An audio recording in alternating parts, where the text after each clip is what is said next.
Well, thanks, Zach. So as a writer, you're told to write what you know. Yeah. So is there a personal connection for you for this film? Yes, well, I wrote it with my brother Adam, and I think we're 10 years apart. I'm 39, he's 49, and we really we're ruminating on all the subjects that were in this spirituality. What do you teach your kids? How long are you allowed to go after your dream if you're not someone who believes in an afterlife? And so all those things, and we were both raised religious and have a connection to the cultural aspects of religion and the holidays and stuff, but we weren't, neither one of us were really turning to it for answers, and so we felt like we knew a lot of people out there that were feeling lost and looking for their own spirituality in terms of what they could teach their kids that they really truly believed themselves. All right, great. And Garden State was such a huge critical success. Was there any pressure for you to kind of follow up that with this film? Well, of course, I can't imagine. I can only hope. I mean, that was my first movie. I certainly wasn't expecting it to be the kind of hit that it was. And there's always even though it's 10 years later, there's always a sophomore effort pressure. But I definitely put everything I have into it, so it wouldn't be for lack of trying.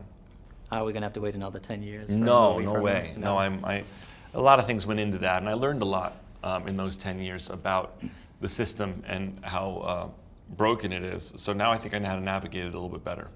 And talking about the system, was there a reason why you went to Kickstarter to help instead of, reaching out to the studios? Well, yeah, that's the whole story, is that a studio wouldn't make this film.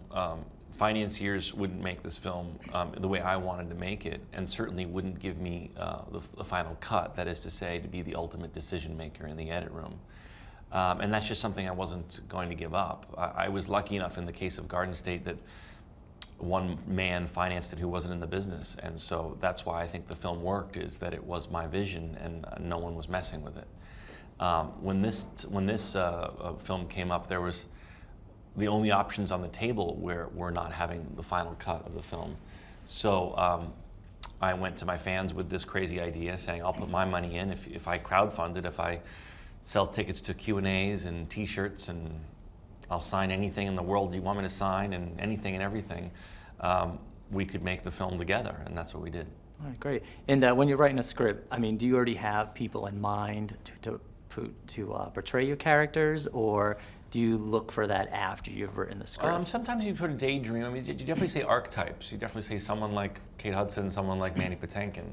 But it isn't until it's done that you start to go, okay, who's my, those are my archetypes, but who's really available? There's so many things that go into it. Who's available? Who wants to do it? I was really blessed that both my first choices, Kate Hudson and Mandy Patinkin, wanted to do it. All right, great. And what are you hoping that the audience will walk away with? I hope that when I've seen a good movie, I'm thinking about it after it's over. When I've seen a bad movie, by the time I've gotten into my car, I've already on to the next thing. So I hope that this is a film that people enjoy. They'll laugh, hopefully it'll move them, and they'll be talking about it the next day and thinking about it the next day and ruminating how it might land for them in their own lives. All right, great. Thanks.